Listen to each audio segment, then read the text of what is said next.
Welcome, friends. I'm so glad you're with us for the Wednesday meditation and talk. So we're being webcasted on my Facebook and YouTube pages and also IMCW's. We begin with a meditation, and I'd like to invite you to come into whatever posture will best serve you, feeling relaxed and awake.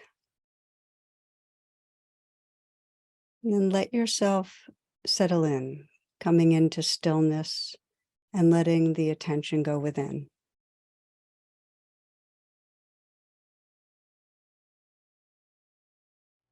A key gateway to presence is through awakening this body's awareness. And it can be very valuable to use the image of a smile as a way of relaxing and opening through the body. You might first visualize a smile spreading through a great wide open sky. Great sky and the curve of a smile spreading through it, and just sensing that openness and receptivity of a smile, the brightness, the aliveness, and letting the mind merge with that sky as if the top of your head is wide open. So you can feel that smile spreading through your whole mind, brightening the mind, uplifting, relaxing.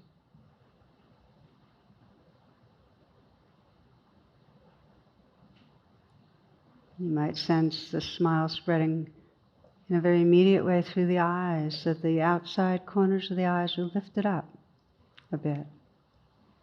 The eyes can soften naturally.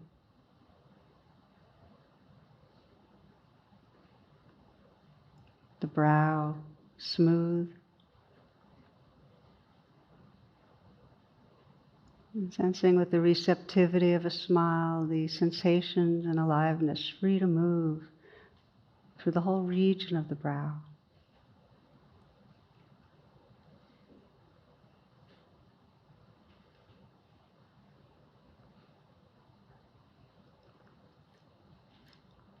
Inviting a slight smile to the mouth.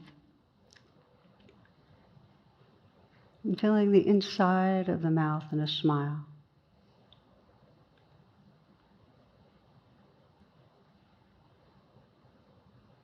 And sensing the sensations and aliveness through the whole area of the mouth, tongue, the gums, the teeth, the lips.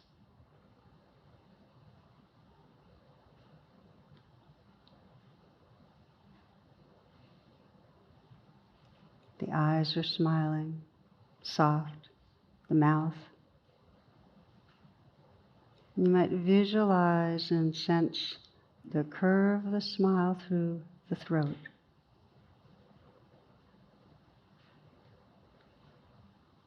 And sense an openness and receptivity there. Sensations free to move.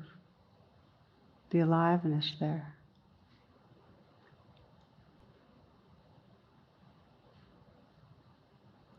The eyes are soft, smiling. The mouth, the throat. Inviting a smile to spread through the heart and the chest area.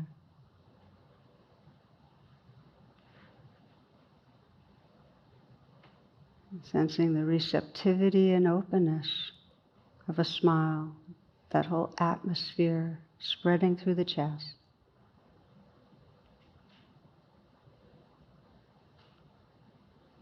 Widening rings of relaxation and ease so that the shoulders are free to relax back and down some.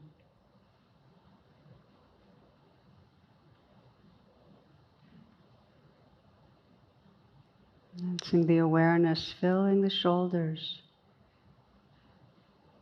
and the movement and aliveness of sensation inside the shoulders.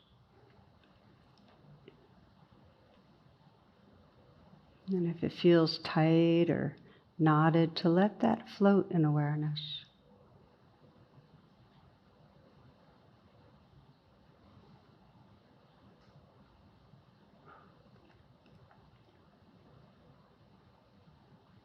The hands resting in an easy and effortless way.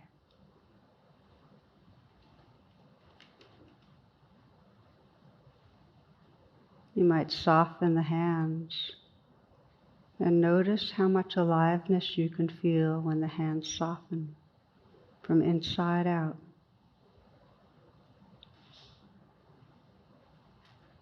Can you sense the tingling,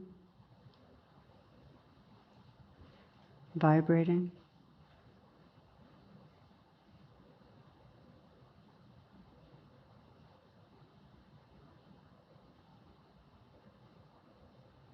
The eyes are smiling, the mouth, throat, and the heart. You can soften through the belly and sense the curve of a smile spreading through the belly.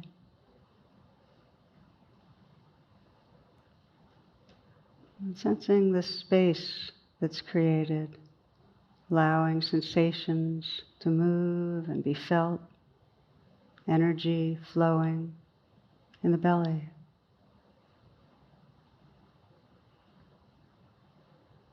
Imagine and sense awareness filling the whole belly.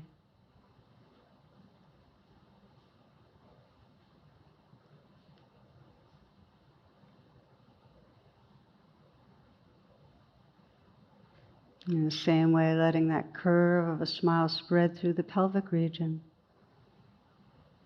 creating a sense of space, allowing for aliveness to emerge, movement of energy.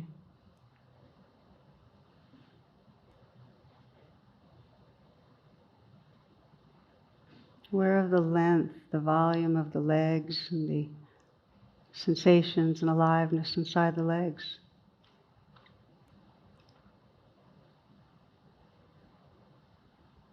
Right down into the feet. See if you can feel the feet from the inside out, tingling and vibrating there.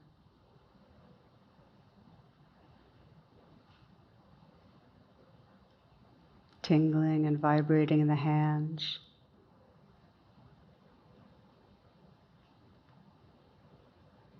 This whole body is a field of sensation.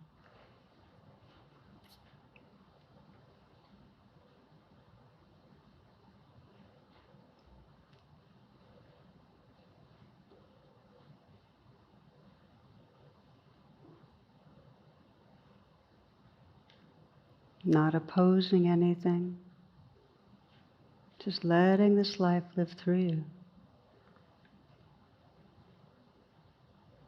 This river of sensation, ceaselessly vibrating, tingling, flowing.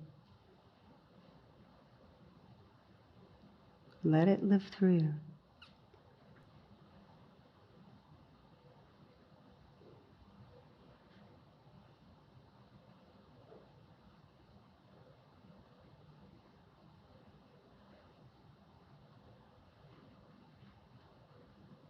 Sensing how the river of aliveness includes the play of sound.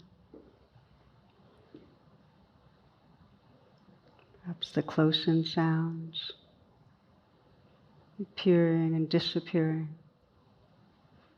of these words, sounds in the room. More distant sounds.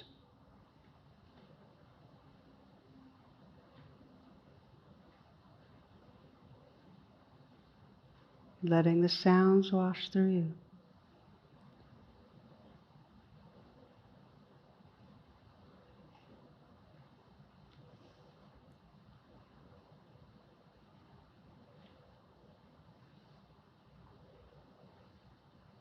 Just letting go over and over into this river of sound and sensation.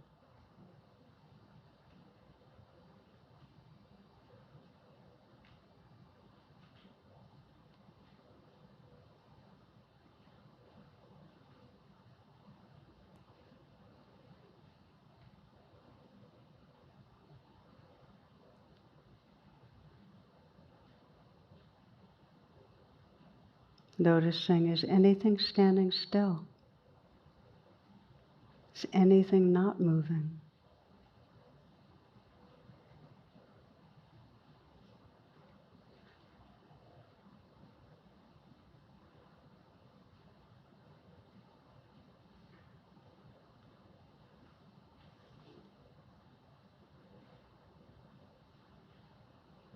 Completely relaxing with this ever-changing dance of sound and sensation.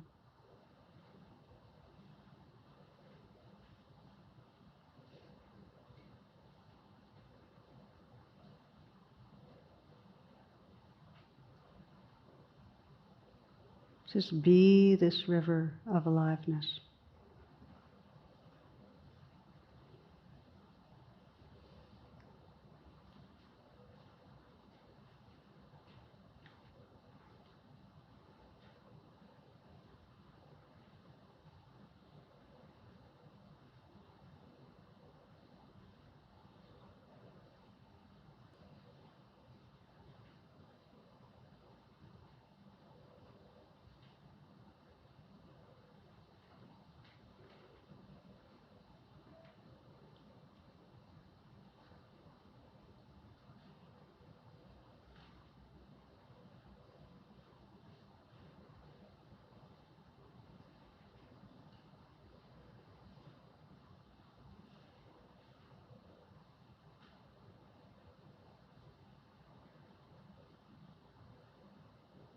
You'll notice at some point that the mind pulls away from this dancing aliveness into thought forms.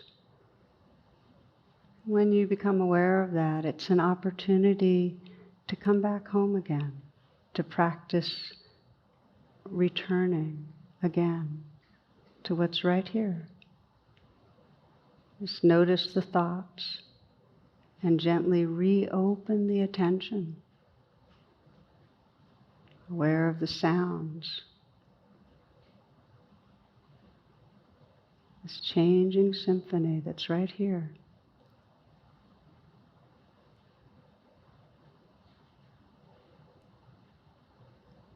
You might soften through the body a little, smiling into the eyes, the mouth, the heart. Feeling the aliveness, flow of sensation, so that you're listening to and feeling the whole moment. Letting this life live through you.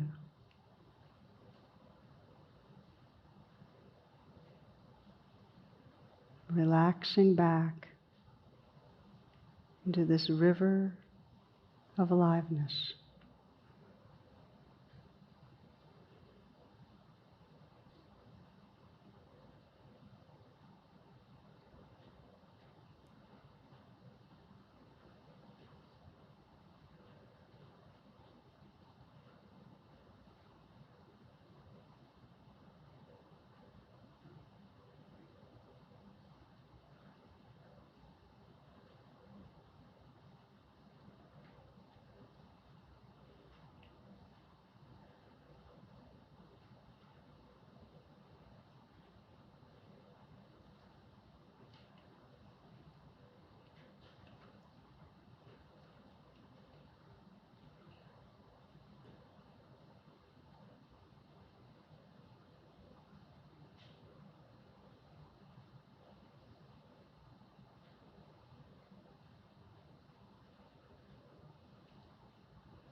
Wherever the mind has gone, you can always start fresh and relax back. Listening, relaxing and feeling the body, the sensations that are here.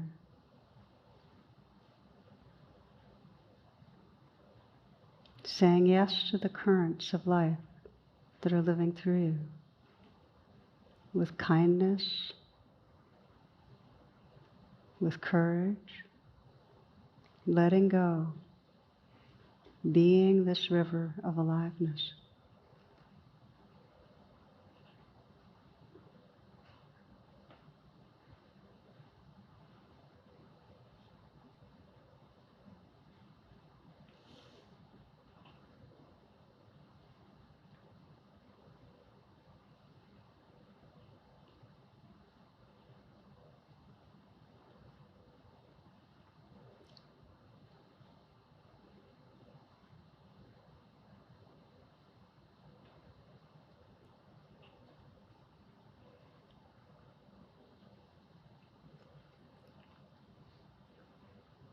Aware of the changing flow of sound, sensation and feeling, and also aware in the background of that alert inner stillness, that timeless presence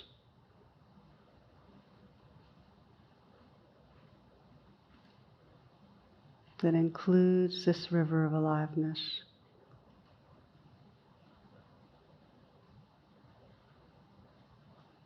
That which is your true home. Awake, open-hearted presence.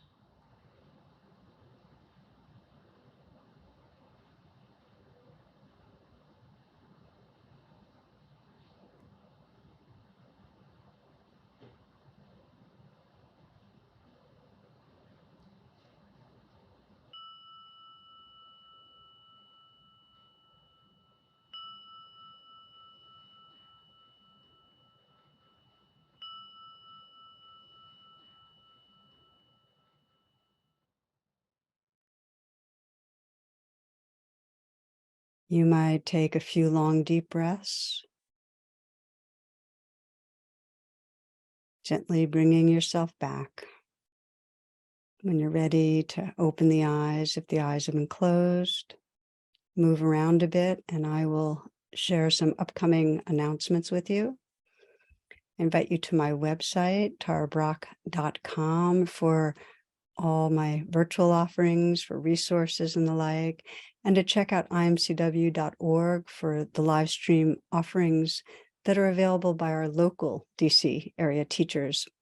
And the affinity sanghas for this week are women, military and veterans, Asian and Pacific Islander, Teens of Color Mindfulness Group, Café con Leche, which is Spanish and English, Living Mindfully with Illness Together, and the LGBTQIA+ SIT.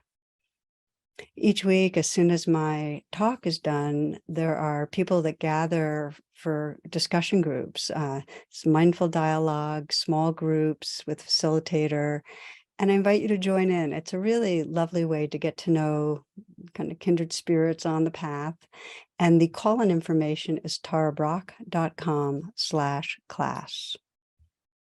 Finally, Dana is the word for generosity in the Pali script.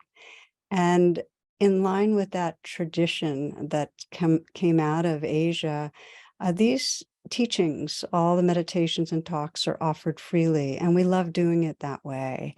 And your donations, that kind of flow back of donations, makes a really huge difference, and it really touches our heart. We are really grateful. Offer what you can afford to offer and know that it's received with a lot of appreciation. And the links can be found in the description. Okay, so we'll take a pause, a few moments of quiet, and then move into this week's talk.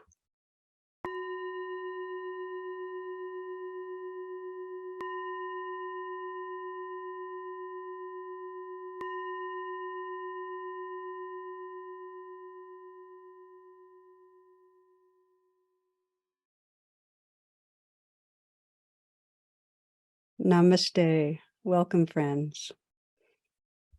Our talk today is an interview I did with Dan Harris for the 10% Happier podcast. And the theme is self-forgiveness.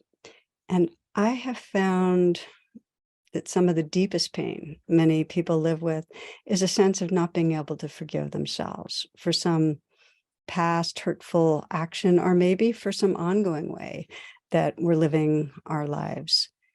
And that's why I was so eager to focus on this with Dan, because it feels so clear that the healing of our deepest wounds often begins with being able to hold our own being with a forgiving heart. So my prayer, friends, is that this may serve you well. Thank you.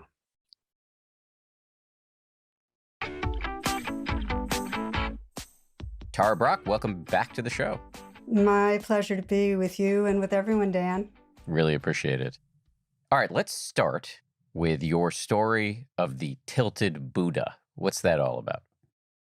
Okay, so a few decades ago, a friend of mine and I decided we wanted to buy a statue, a Buddha statue for our DC community. And we went hunting around in Provincetown and found a really beautiful, androgynous, really lovely looking Buddha statue.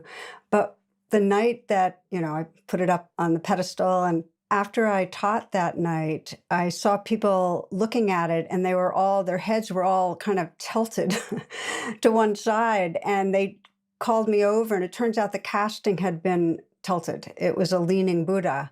And so we had fun with that. We kind of named ourselves the Sangha of the Leaning Buddhas, just to sense that we could have imperfect castings and still be waking up Buddhas.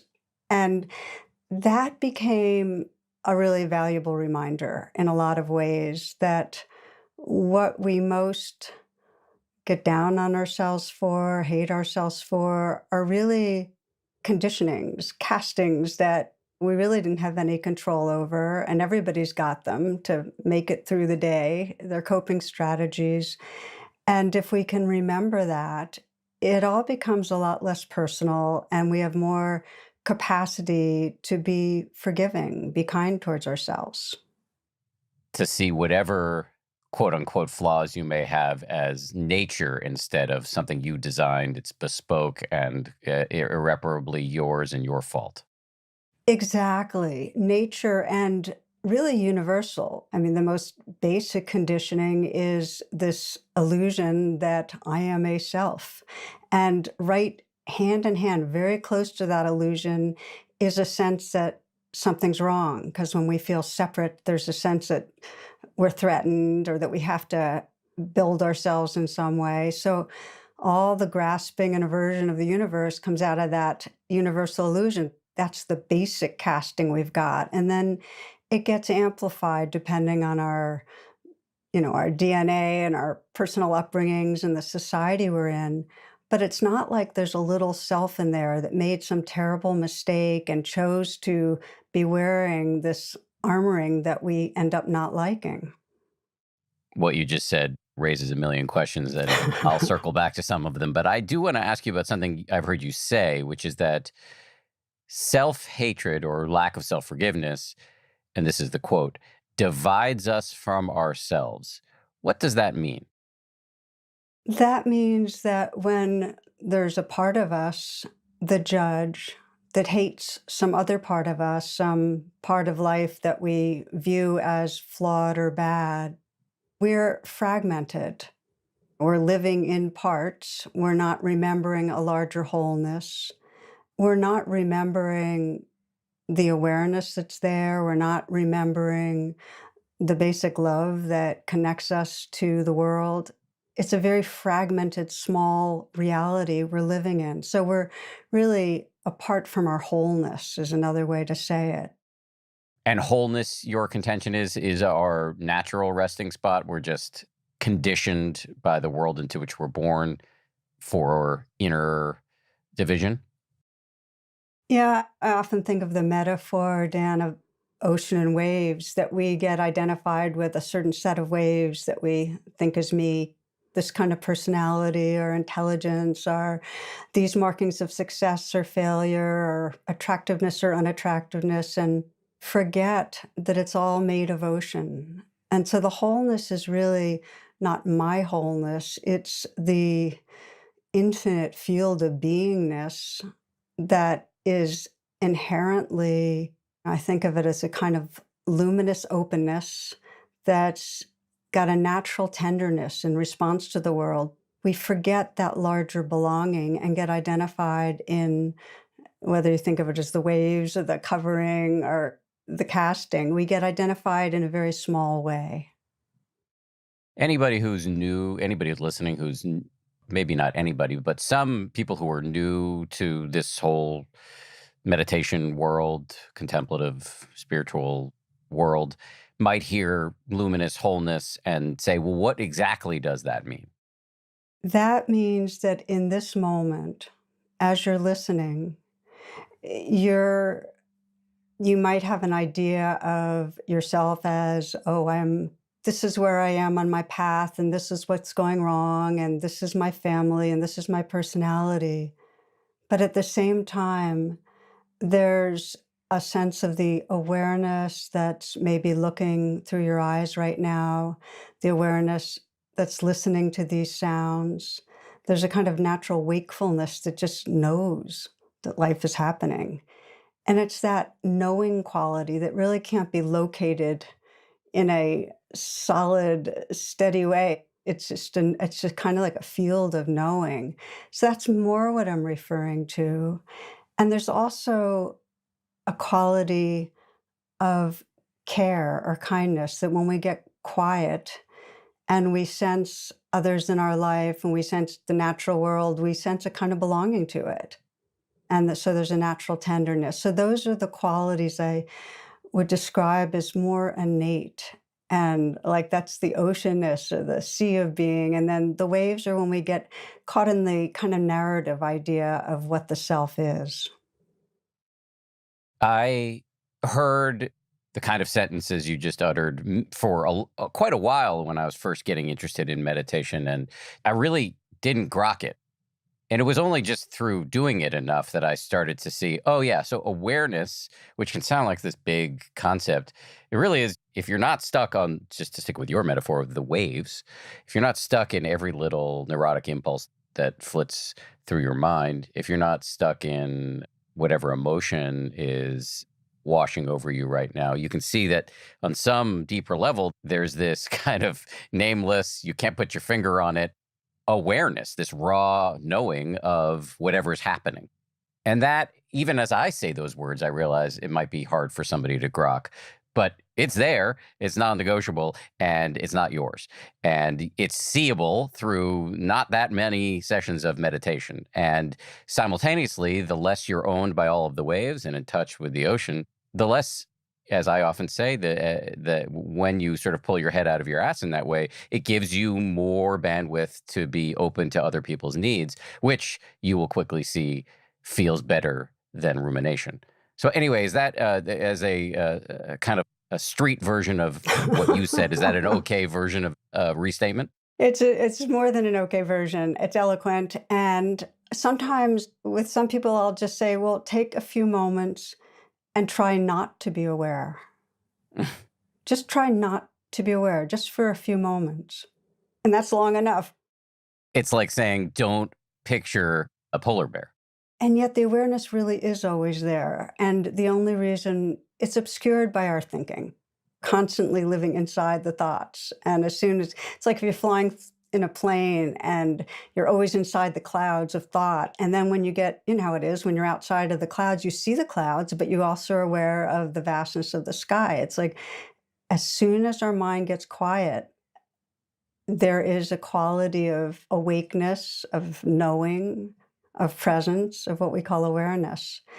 But I think what's interesting, and because we're really talking about how do we work with the divide against ourselves, is that's part of what blocks it, is that when we're down on ourselves, we get very contracted. We get into a very small place, and it's kind of like we're in this cocoon.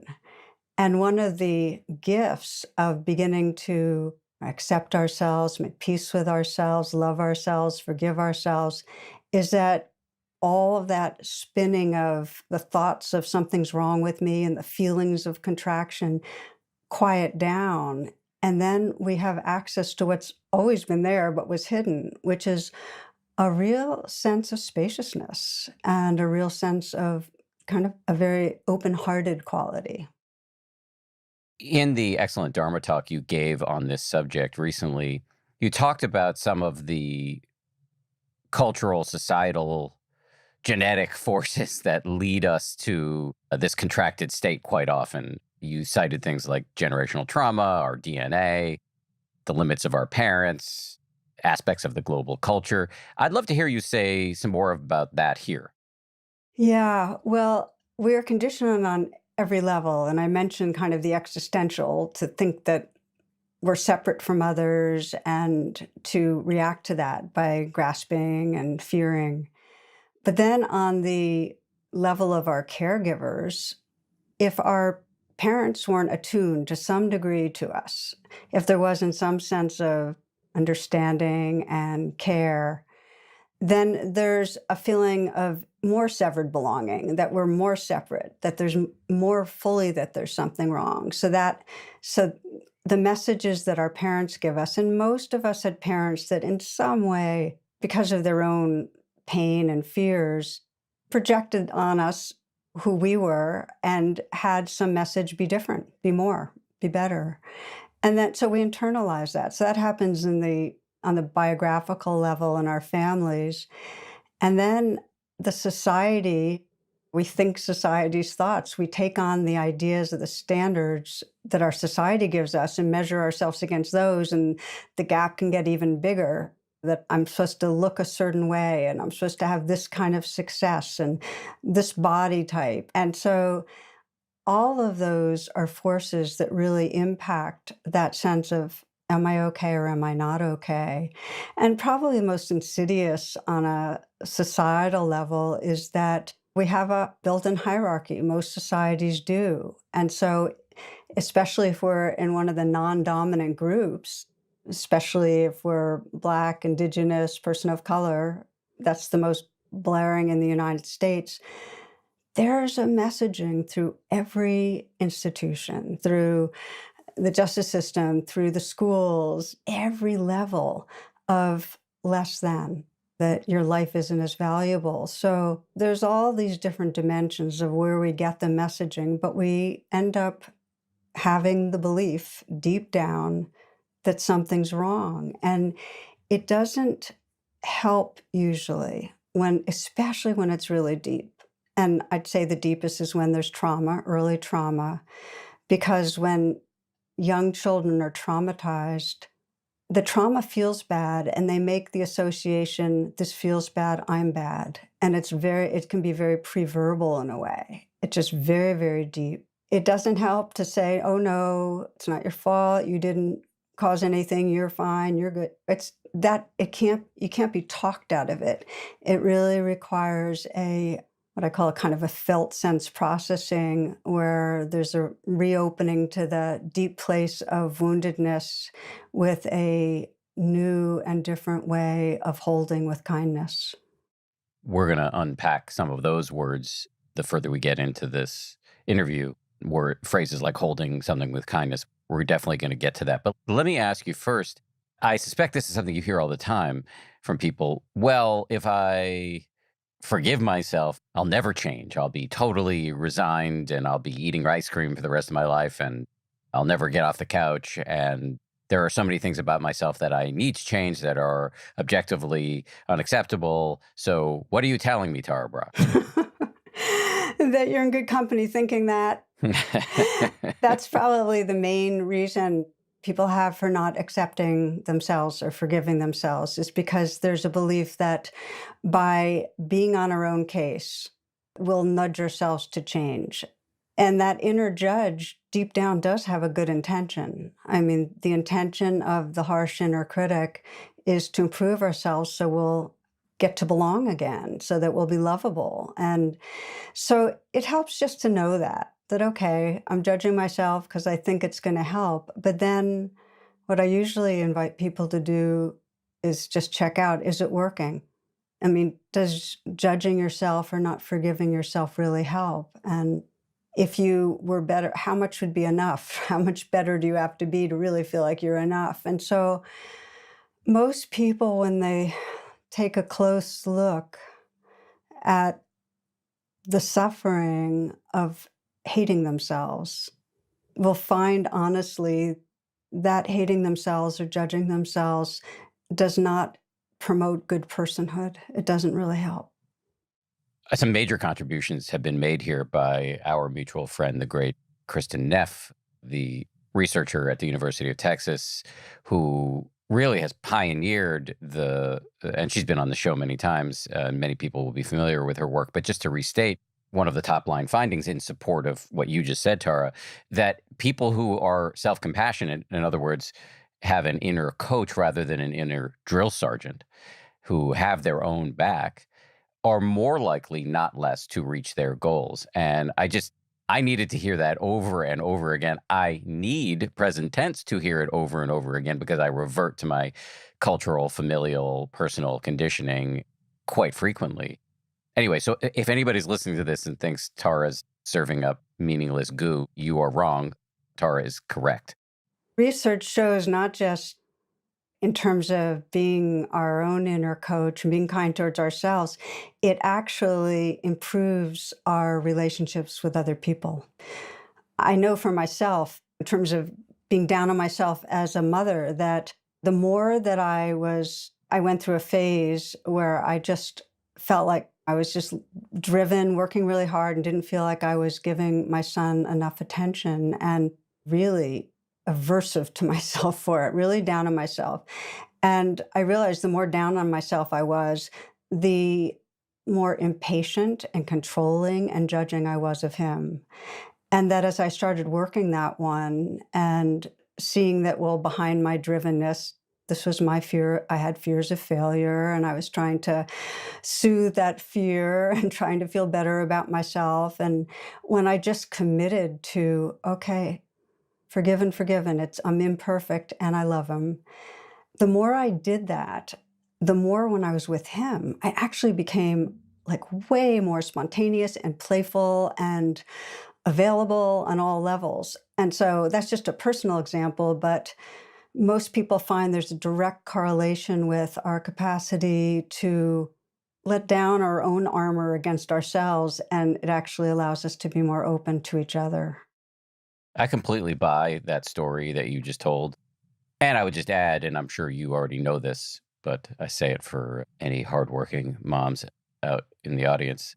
As the son of a hardworking mom, it was incredibly important for me to grow up with a driven, hard charging boss, and meaning that she was a boss in her workplace. And so that was, I suspect, and I don't know your son, that both your hard work in the world and your hard work on yourself paid off for him. That's just my gut. Well, you probably helped the healing process along by speaking for my son a little bit. Thank you.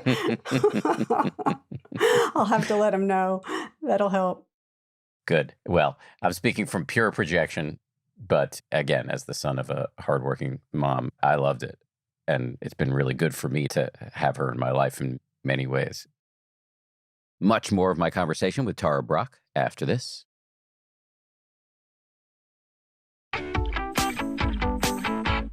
Back to lack of self-forgiveness. You refer to it as an addiction, which really caught my eye/ear. What do you mean by that?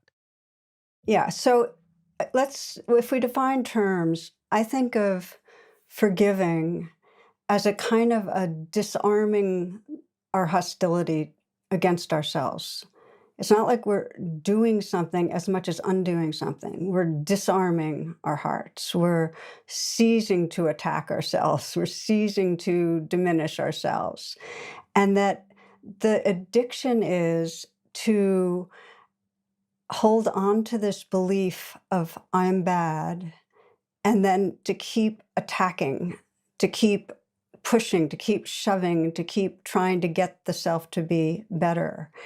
And it's not our personal addiction. It's like if you look at our species, that when we sense something's wrong, our flinch response is to blame because we're trying to fix it. We're trying to reduce what's wrong. And often we blame others. So we could just as well be having a conversation about how our reflex is something's off, you're bad. but we often turn it inward. And both of them are addictions, and they're addictions that, if you look at our world situation, are the cause for all war and suffering. That as soon as we get afraid, we blame, we create another, and we attack. And often that other is a part of ourselves.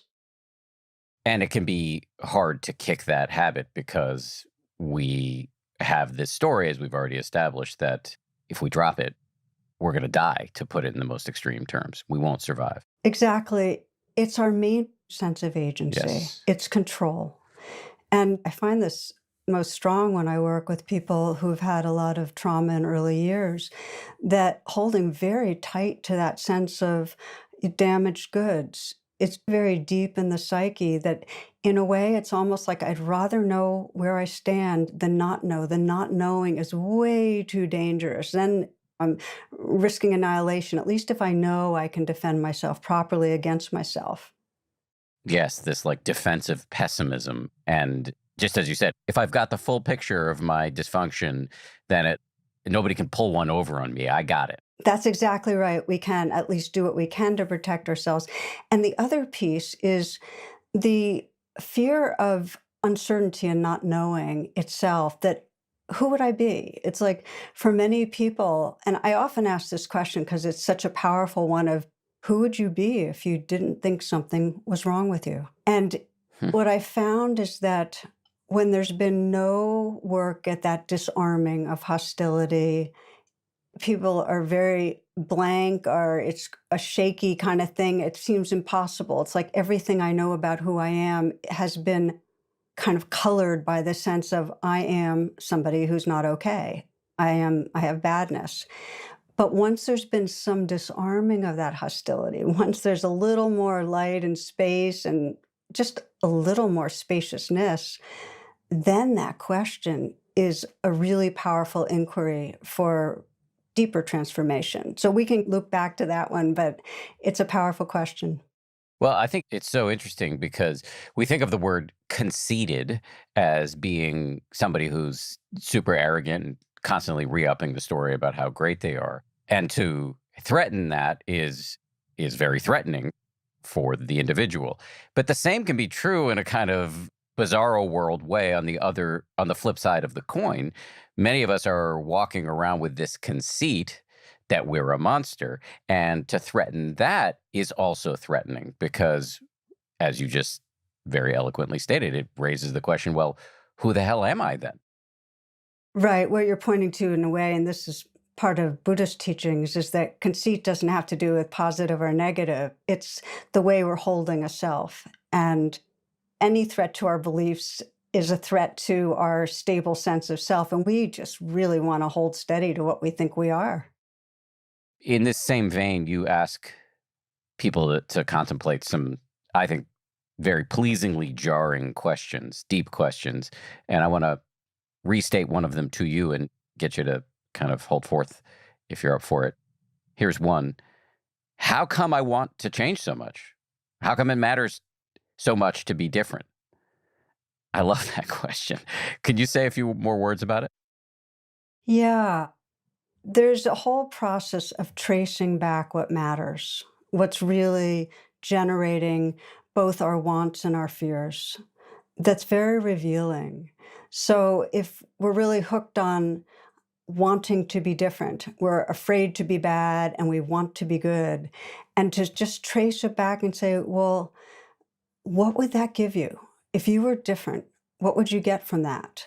And then somebody might come up with, well, if I was different, then I could relax, or then I could trust that other people would love or respect me. And if you keep going deeper and deeper, you get to what you might call our core longings, which have something to do with the domain of belonging, of knowing our belonging, of feeling connected, of feeling at one. You know, the deepest pain is separation. And so that yearning's there. And it's very healing to be able to identify that, to be able to identify, well, what is it I'm really wanting? Because then you start seeing, oh, so what I was going after, That's what I really wanted was love, but what I was going after was to in some way manhandle my personality and try to look better. So you start getting that. Okay, a wise crack, but a genuinely wise crack from a meditation teacher friend of mine is coming to mind. The teacher in question is Jeff Warren, who is just fantastic and a friend. And I once heard him say that some people get into meditation because they want a little bit of stress relief. Others get in because they want deep, ecstatic enlightenment experiences. But the further you get in his experience, you see that really all you want are the cliches, peace and love. I'd go ditto, ditto. And there's a little bit of a frame on that I'd add, which is because that's what you are. You want to be what you are. And that shifts it a little bit because you're really not trying to get something. You're trying more to disarm or relax back into what's already here but been obscured. What do you say to people who are like listening to the two of us talk about what we are on some fundamental level and it just don't feel like they have any access to it, don't believe us? What can we say to convince people that you do have access to reservoirs of it won't be bulletproof and permanent, but you do have access to reservoirs of peace and love that you might dismiss as new age hokum? Well, sometimes it's just simply to reflect on what you really want and keep going deeper into what really makes that important. And even under that, like what really matters. And then to sense that you wouldn't even be able to have that longing unless some sense of that experience, some tendril already lived inside you. You wouldn't be able to long for love unless you knew love on some level. You couldn't long for truth unless there was something inside that really was awake like that. So I think anything we long for is already here, and the longing is just a way of calling us back to it. That's just one practical exercise that really helps us go, oh, yeah, of course. How could I want that unless I have to know something about it? The other way, and this is another practical training, is that when we have glimmers of being more who we really know we want to be, when there's glimmers of silence or quietness or awe or beauty or gratitude or love or whatever it is, to on purpose pause. And it could be 5 full breaths or counting to 30, but really let ourselves feel saturated by the feeling of that experience. So we actually get familiar with the felt sense of the qualities that really are our best or our deepest or whatever we want to call them. And there's a whole lot of neuroscience behind that, that our habit, our default is to fixate on negative stuff and identify with it. And the more we have experiences that are what I sometimes think of as our innate goodness, or I sometimes call the gold, or who we really are, but the more we have wafts of that or tastes of that, and we pause and very consciously let the feeling fill our body and breathe with it, it actually moves from the explicit to the implicit mind. It gets remembered more regularly. And what usually happens is that only negative stuff drops into our implicit memory and comes back. But this makes it more sticky when the positive stuff more sticky. And that becomes, they say this is what shifts from a passing state to a more enduring trait, more of a sense of, oh, so even when the waves are angry and are jealous or whatever, underneath these qualities are here. That was such a well answered question, in my opinion. Just to restate it in reverse order, one move is we all have on these even mundane levels these mini transcendent experiences throughout the day. You might notice the beauty of your environment. You might savor some affection from a little kid or a pet or your partner. You may have breakthrough either on your own or with your team.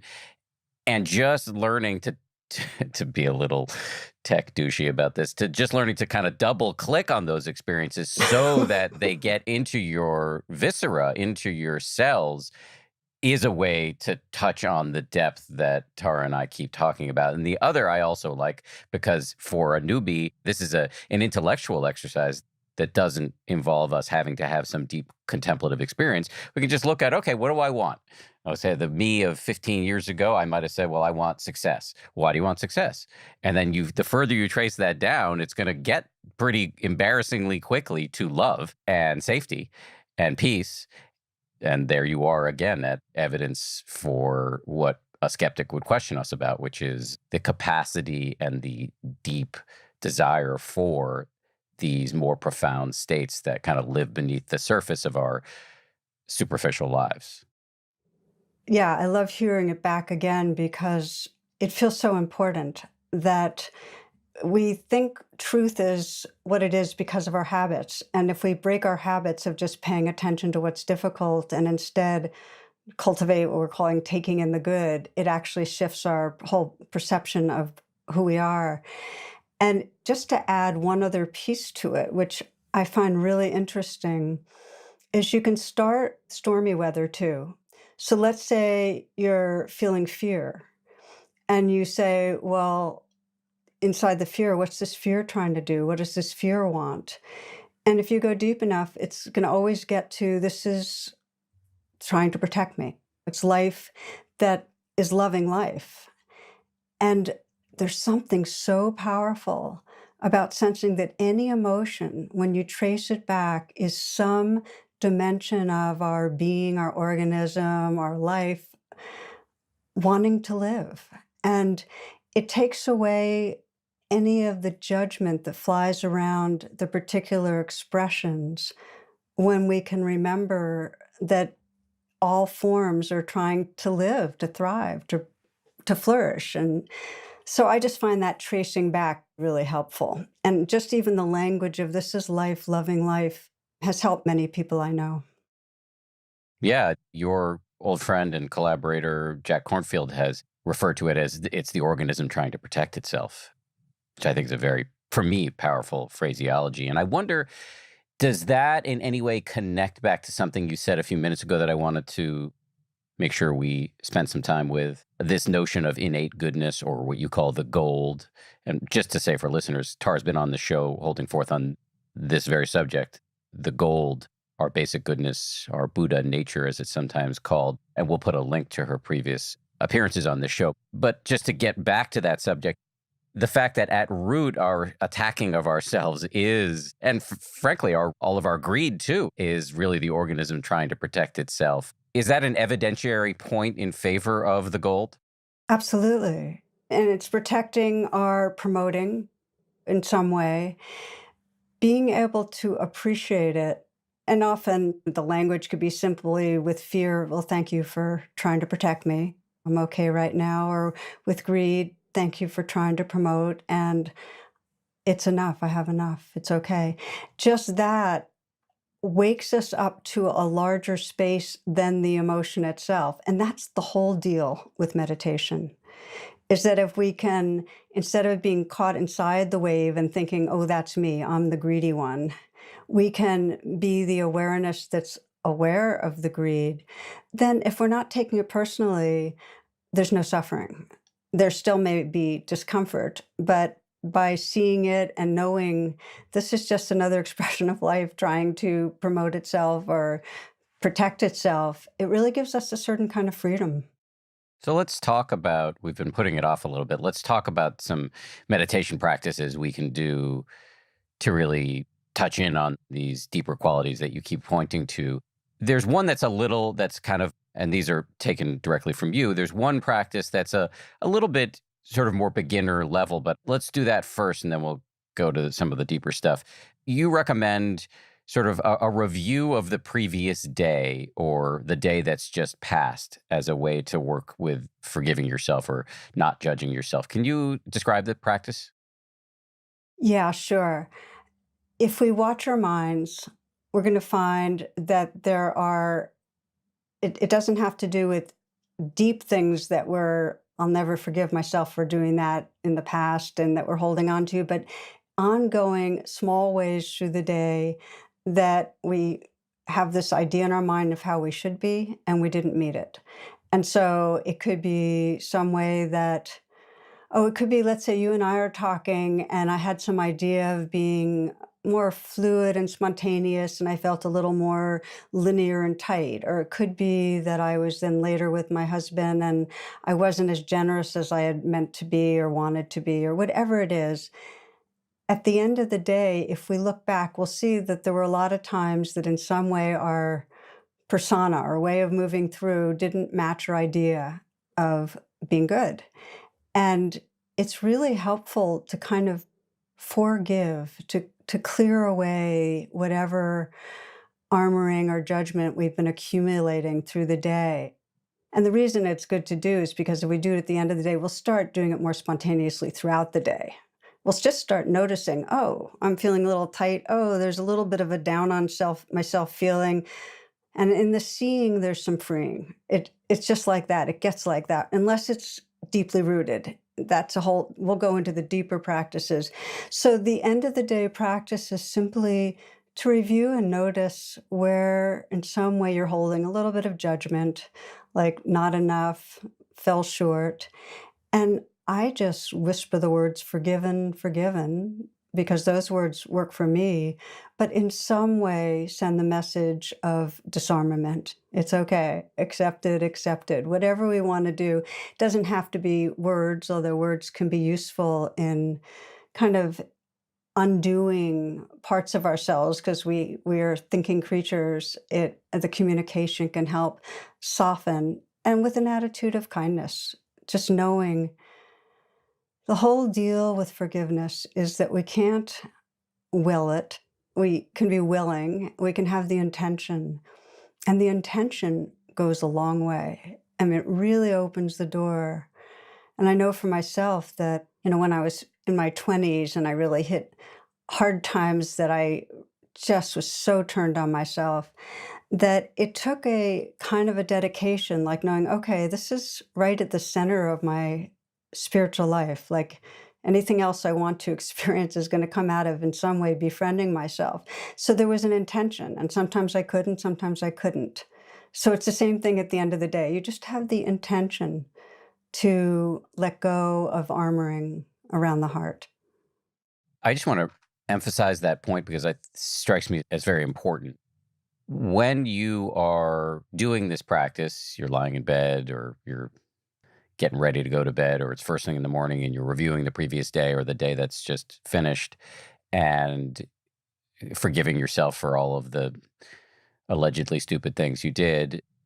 You don't have to force yourself into a forgiveness that isn't there. There's something about the bicep curl of intending to forgive, just the way we do a bicep curl toward friendliness or compassion if we're doing Brahma Vihara practices where we're imagining people and hurling phrases at them like, may you be happy or may you be safe. We don't have to feel the thing. It's the intention to feel it that will build the muscle over time. That's exactly right. Because I have worked with people who have really hated themselves. And I'm thinking right now of a woman I worked with over the years who was just binging a lot on sugar and so on. She just could not forgive herself for that, and for ways that she kind of had that a learned helplessness. She'd just give up on things, and she just couldn't forgive herself for how she was doing her life. And so we didn't try for forgiveness. She knew she wished she could forgive.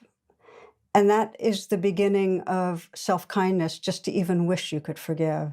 And so that's the place to start, because there's something in us, some wisdom, some love in us that doesn't want to hurt, that wants to be happier.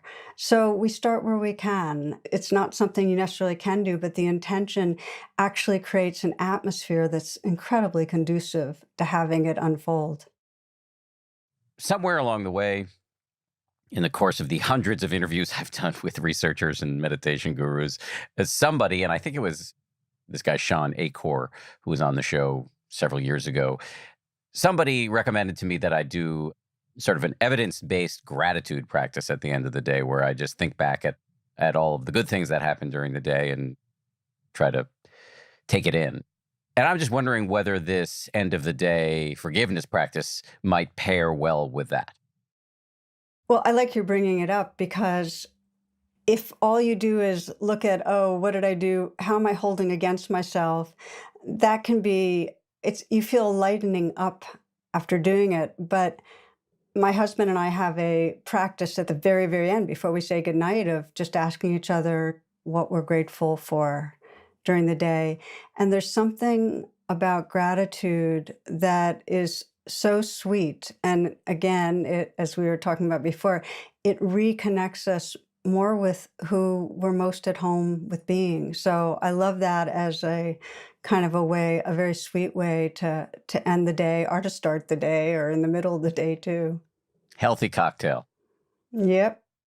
Much more of my conversation with Tara Brach after this.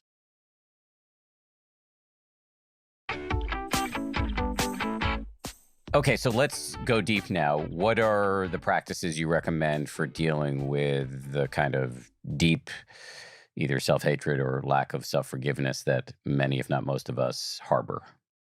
Yeah. So before I describe the practice itself, I was reading I got a while back, Carl Menninger. He's a famed psychiatrist. He once said that if he could convince patients in psychiatric hospitals that their sins were forgiven, 75% of them would walk out the next day. And I think about that a lot, that how core it is, this being turned against ourselves, the self against the self, that like fundamental core split, and how much suffering builds around that, how much then we go around seeking evidence for more of it. And so I bring this up because whatever practice it is, it's not a one shot. It's more again out of some deep sense of caring about ourselves that we say, okay, it really matters to include myself and all beings in my heart. And I really do think of it as a disarming, the armoring around our hearts. And so I often will teach forgiveness in the frame of rain, which I can walk through with us. Rain is, as many of you know, it's a weave of mindfulness and self-compassion. And it's a weave in 4 steps. And the value of 4 steps, because it's not necessarily so cut and dry, but it can be generally done that way, is that when we're stuck, when we're emotionally stuck, when the limbic system's taken over, we lose our access to executive functioning, we forget our way back. Those are the times we most need help. And so it just helps to have 4 steps. And so the acronym RAIN is recognize, allow, investigate, and nurture. And there's another piece that follows it that I'm going to get to, which makes it profound and transformational, but I'll wait on that.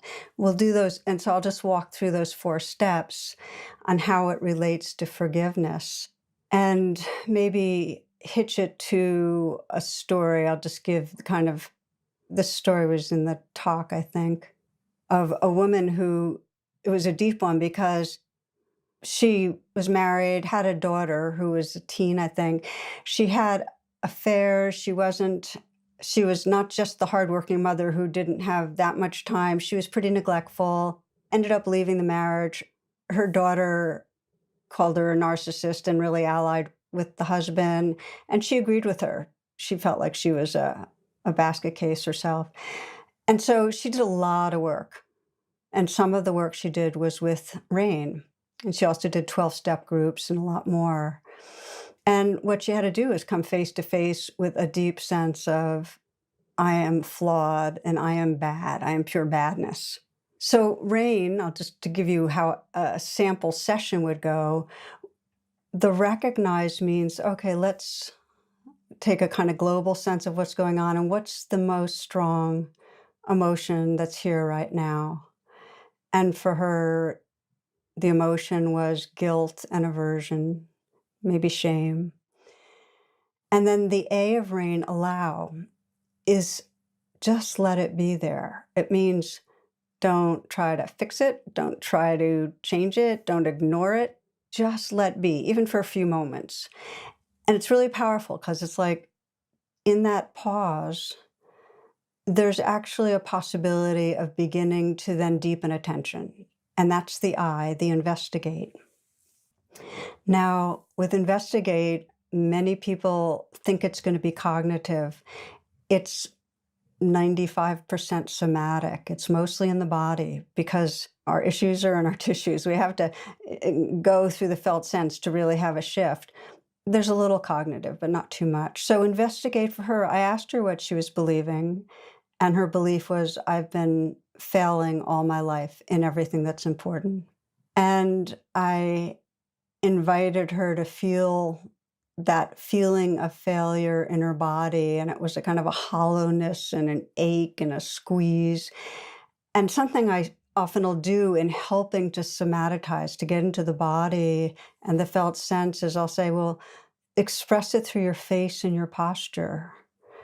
And for anybody that's practicing on your own, it's really helpful because we're so mental and we need ways to come into our body. So when you make the expression on your face and you actually, for her, the kind of hunching of her shoulders and the caving of her chest, it helped her to actually access the deep sense of pain, of shame, of hollowness, of wanting to disappear.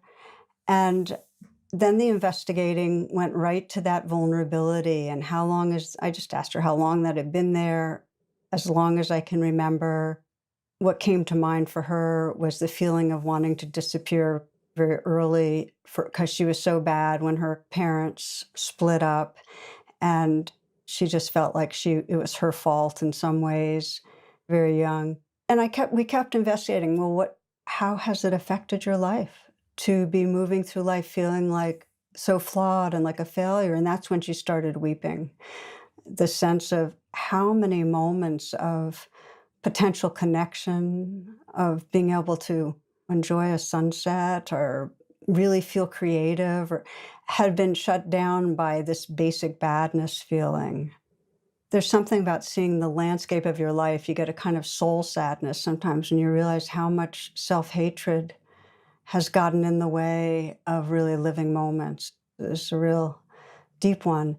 So she started weeping, and that's when we could move to nurture, which was, I said, so what is that place that feels so vulnerable and so bad and so hurting? What does it need? And it needed to feel forgiven and in some way to be reminded that she had goodness in her. And so for nurture, often people will offer to themselves, they'll sense their most wise self, their most loving self, and offer a message to that vulnerable place. And that's really, really beautiful. And that's a practice to do over and over again, that nurturing. For her, she was so regressed or caught in that actually traumatized young place that she felt like she needed that forgiveness to come from something larger. And so in a way, she was saying, please forgive me to the universe, to the love in the universe. And so that's what she did. She felt that young place going, please forgive me. It's like, please love me.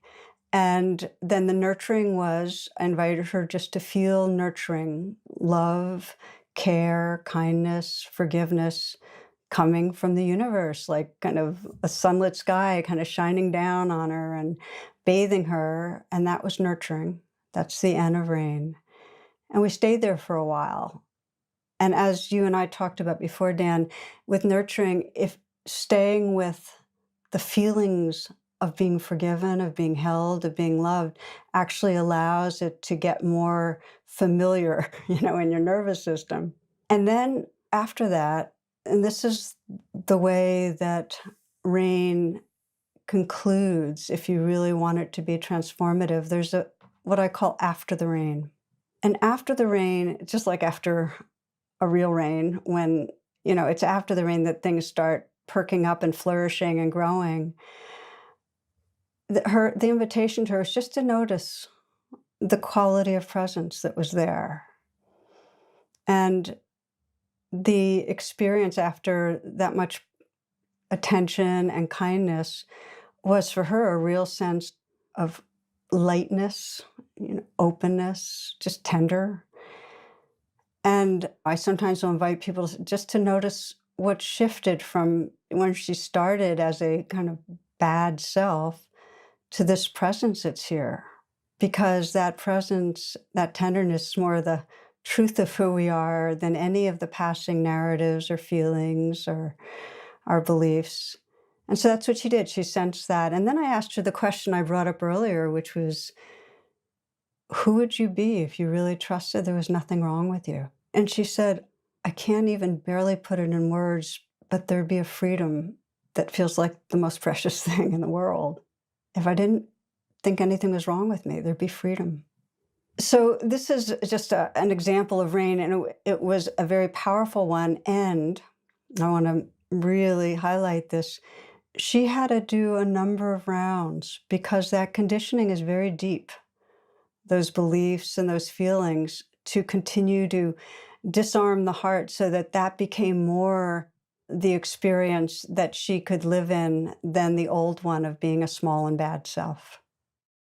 Yeah, I could imagine it would require years of rounds. We're not talking about quick fixes here. This is deep work. My meditation career is nothing compared to yours, but I've been doing it for 13 years and I'm still a mess in a million ways. But you know you're a mess, and that's really, and you're kind of benevolent about it. So, and I actually said that lightly because I'm not affirming your messiness. Let me But affirm it for you. yeah. But no, you're good with your mess, and you use your mess to help people trust they can wake up out of a smaller identity into something more happy, more free, more loving. So that to me is the whole point of this. And for her, yeah, years, I think it's a lifetime for all of us. And not to underestimate the power of glimmers and the hope that gives, and how that itself, in a very fundamental way, shifts us. Because once you see what's possible, even if it's not permanent and, as I said before, bulletproof, it really gives you a North Star. It gives you a North Star. It builds, to me, the basic expression of freedom is trust, that there's trust in reality, in what is. And that every time we do reality practices like mindfulness and like self compassion, which undoes and allows us to reopen to what's here, we start trusting reality more than we believe the beliefs about ourselves. And that's where the transformation comes from. So her trust really woke up. Let me see if I can formulate a question. I'm hoping that this will resonate with you and with listeners, and it won't just be just irretrievably selfish, but let's see if I can get there. When you were talking about who would you be if you didn't believe there was something wrong with you, I was wondering, and your patient or client was saying, I don't know exactly, but it sounds like a freeing place. I was just, of course, thinking about that for myself and also adding on a question that I think would also be equally compelling and maybe freeing, which is who would I be if I really believed I was safe or didn't have to be anxious in order to keep myself safe? And I wonder if self hatred and anxiety are comorbid in some meaningful percentage of the population. So is the question that if you really believed you were safe, who would you be? Yeah, yes, because I think so much of my life is really in a defensive crouch because I am anxious, thanks to and we're both Jewish here, so we both have plenty of Cultural feeding yes, in on this yes, one. yes. So, and I just think that when you invoke the word freedom, or when your patient or client did that, I was thinking, yeah, the not walking around with the story that I'm always and forever a shitbag, that would help. But it would also help to have on some level a belief that, yeah, I'm going to be fine, probably, and I don't need to be anxious all the time. Yeah, so I think it's a great question, and I think that they're part of the same cluster, the feelings of safety and the feelings of goodness, innate goodness. And the reason why is because we're social creatures. We want to trust that we belong and that we'll be welcomed and we won't be banished. And if there's something wrong with us, shame goes hand in hand with a feeling of not belonging, the fear of not belonging. And so if you are really trusting you're safe, that means you trust that you belong. You trust that you're a part of the larger whole, and so you can go from either angle, really. And that's why a practice like loving kindness practice is so powerful. And when I say loving kindness practice, I don't mean necessarily specifically repeating the classic phrases, but any practice that is an intentional practice that softens and opens our hearts, that lets us come back home to a more open-hearted kind of experience, is freeing, because in that open-heartedness, there is a knowing and a trusting of belonging. And if belonging isn't the word that resonates, it could be oneness or connectedness or interdependence. But that's the reality, that when we know it and trust it, we can relax. Just to, maybe we'll cut this, but just to stay with the me of it all, to be just completely hogging the mic here. My specific, most prominent version of anxiety is not belonging. And maybe at root, that's what it is, but it's often like career based, that everything's going to fall apart. And I can feel how that fear constricts me creatively and interpersonally as I move through the day. And so that it doesn't always, I mean, I think I've done a lot of work on it, but it's still there. And I think that's what I was thinking of when I talked about anxiety being comorbid with self criticism. And I can't quite articulate how, but in my mind, there may be some linkage between constantly telling myself I'm bad and constantly telling myself everything could fall apart. So let me ask you a question then. What do you imagine, if everything fell apart, would be the worst thing? Like, what would be so horrible for you if it fell apart? I imagine that all the time. I try to actually work with this in a quite Yeah, deliberate yeah, way. that's why. Not just the one of my favorite Buddhist terms is prapancha, these sort of horror movies we make in our mind in an instant often. And then there's a related practice that I'm intrigued by from the Stoics, which is to therapeutically imagine the worst case scenario, because then you realize it's not that bad. And so I actually quite frequently do that. Okay, Dan, if X, Y, and Z happens, what's going to happen? Like, oh, you lose your house or whatever, I'll be fine. My wife and I, she constantly tells me if she catches me in a state of concern, we'll figure it out. And I know that, and yet the anxiety does come back. So I wonder whether there may be more to go on that, Hmm. that it's not just, oh, you'll lose the house, or I just, I wonder if you keep going and saying, really, what's so bad about it? Like, and I'm asking you that because I feel like I'm somewhat similarly. A lot of my emotions circle around not failing at what I'm doing versus other things. And so I just wonder for you what it would mean to, what does not having it not work out mean? And it may not be that you have something right this moment to say more than you have. I think there would be the answer. The feeling that's surfacing is something like humiliation, maybe.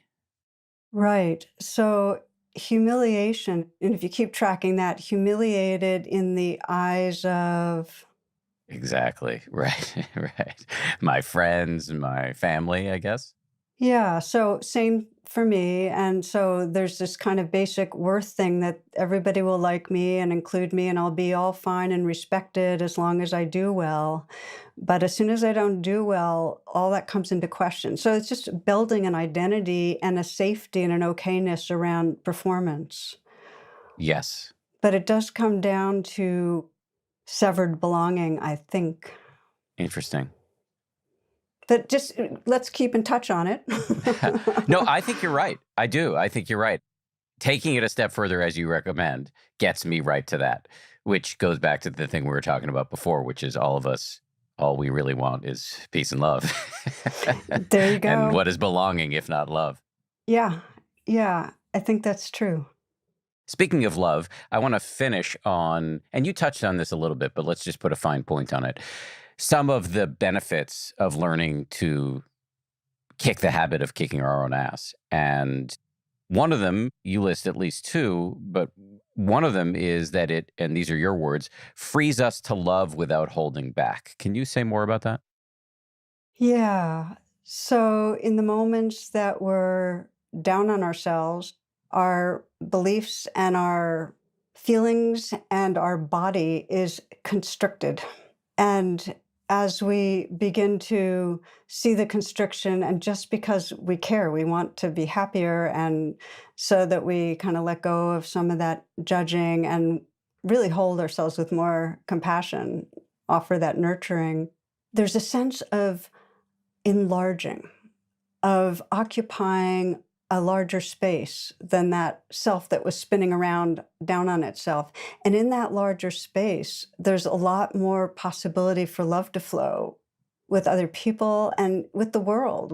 There's just more in love with life that's possible. So it's really the movement from a constricted, turned in kind of attention on fixated on what's wrong with me to an opening, an undefended opening where we're able to be in communion and connection with our world. So those are big words, but it's actually the felt experience. And people notice in a moment that you really can sense, wait a minute, it's not my fault. It's not my fault that I'm this way. You really kind of get that this is the conditioning, that there's no self in there that wanted to be bad. In the moments that we get it's not my fault, in the moments we get that we were trying the best we could, that was life loving life in its own contorted way, some tenderness opens up.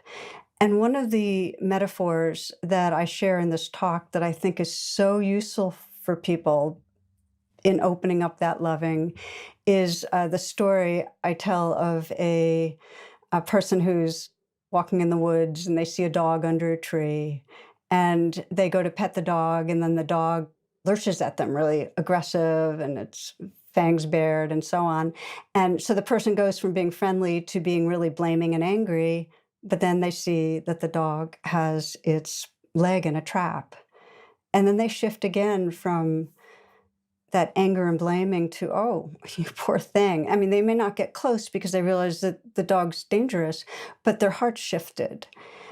And when we start seeing ourselves that way, that when we're acting in ways we don't like, when we're acting arrogant or defensive or critical or deceiving people or whatever it is, our leg's in a trap. There's something hurting behind that. There's some vulnerability in there. And when we can start sensing that, we get more tender. And then we start looking at other people, and it's much quicker that we can see ourselves reacting to things we don't like, but then looking more deeply and sensing, oh, okay, so how's this person's leg in a trap? So we get more loving, and we also get more compassionate because we start seeing more clearly, well, everybody's living with their own hurts. It's like, be kind, everyone you see is struggling hard. We start getting that more. Oh, I completely agree. You said it was big words, but I think it's commonsensical too, that if you're less stuck in cycles of rumination around how bad you are, that's just more airtime you can give to other people. And the more you have a sense of okayness vis-a-vis your own dysfunction or ugliness or whatever, the more you see that everybody's got their stuff, and it can make you less judgmental. So I completely agree. Let me just run by you before I let you go. The other benefit, and you may have already covered this, but you mentioned this in your talk, and so I just want to give you a chance to say more if you feel like it. The other benefit of self-forgiveness, you say, is that and these are your words, it allows us to open beyond a limiting identity, to taste the mystery of who we are, that timeless, formless, loving awareness. Those are big words. Yeah, those are. And this is what I was talking about in After the Rain, that when we've disarmed the heart, let's say you've been blaming yourself for years for in some way hurting somebody in your past or continuing to be hurtful. And somehow or other you get big enough, you open up enough to see that it's coming from a wounded place, you care, you're kind towards yourself for the wounding, there's more space. When you then sense, well, who am I? The more forgiving and kind you are, the more you don't feel solid you don't feel constricted. Rather, there's more of a kind of a field, a kind of tender field of being. And this is something not to necessarily take my word for, but importantly, sense in the moments when you're feeling kind towards yourself or others, in the moment when you're feeling forgiving towards yourself or others, just investigate a little and sense the quality of self that you experience. And I think you'll notice that it's much more diffuse, it's much more open, it's much more filled with light and tenderness. Last question before I let you go. I say this from a place of totally agreeing with you about self forgiveness and self compassion. And yet, what role in all of this is there for accountability, given that many of us, all of us, have genuinely made mistakes and hurt other people? Yeah, it's actually a really important question. I mean, I'm glad I want us to have this as part of it because one of the misunderstandings about forgiveness is that in some way we're condoning what we've done and that we're just able to say, oh, okay, now I can forget about that one. And it's actually quite different. I found that what forgiving does is when we respond to ourselves with that kindness is it makes us more responsible. That when we're not forgiving ourselves, we're caught in a kind of constriction that actually has us repeat the behaviors that we don't like over and over again. But when we start forgiving ourselves, we have access to more of the resources that we really need to behave the ways we want to. So we actually naturally become more accountable and responsible. And the reason is that I mean, there's premature forgiveness and there's spiritual bypassing. What that means is that we're saying, oh, I've forgiven myself, and we're not really going through the steps. And that's a lot of delusion. But to really forgive ourselves requires that we open to a really deep sense of often unpleasantness and vulnerability and touch into a kind of self compassion that's very awake, that's very aware, and then it extends to our world, and we want to be responsible and accountable. Is there anything I should have asked but failed to ask? No, more that we're speaking this interview is on November 9th, and it's the day in the United States after our midterms, and there is just such a parallel to the suffering, the inner suffering of being divided and the suffering in our world of living in kind of hostile cocoons with different realities and with really living in a way that breeds such distrust and that expression the center won't hold, that there can't be real communication and a healthy society because of it. And it's the same way we can't communicate with our own being and be healthy if we haven't forgiven ourselves. And so it feels like the same principles are really important, that we lead as we look at our world and look at others that we don't agree with. We lead with the intention to see past the behaviors, to the hurt that's underneath, and that we lead with the intention to bridge the divides, because there really is no happiness or freedom unless we bridge the divides. In this way, the personal is political. Absolutely. And forgiveness, self forgiveness, truly is a political act. At the very least, it can, as we've discussed, make you more pleasant to be around. And as it reduces your judgmentalism toward the people in your orbit, you can extend that infinitely beyond to people with whom you disagree. That doesn't mean you condone their views or their actions, but you can have some empathy for it in a way that makes it much more workable rather than shouting across an unbridgeable divide. That's exactly right. So you're not feeding the violence that keeps spinning in our society. You're actually part of the healing at whatever level. This is genuinely my last question. If I can get you to shamelessly plug pre-forgiven, shameless self-promotion of anything you're putting out into the world resource-wise that you would want to direct people towards. Yeah. Boy, I was coming in so selfless, Dan. I don't, I All right. wasn't Well, thinking of let me help you. self-promotion here. Yeah. Let me help you. Cloud Sangha.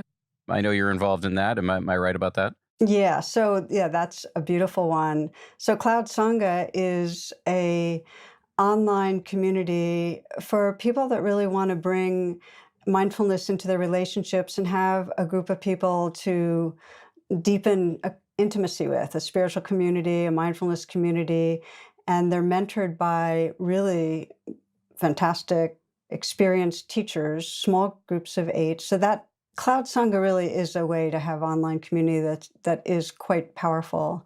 And then, of course, the other is as you're deepening attention to the extent that you feel like, wow, these practices are waking up my heart and mind, and I want to share it with others, at some point to consider the mindfulness meditation teacher certification program, which is TCP, as a way to both deepen you on your own path and also to assist others in waking up. I heartily recommend both of those. And also, just to say, Tara's written a bunch of books. I will have mentioned these in the introduction, but they include and are not limited to Radical Acceptance, True Refuge, and Trusting the Gold. She also has a podcast that you should go check out where you can hear her Dharma talks. So she's done a lot in this world, and you should go check out all of it. Tara, thank you very much. Really appreciate your time. I love being able to do this. Thank you, Dan.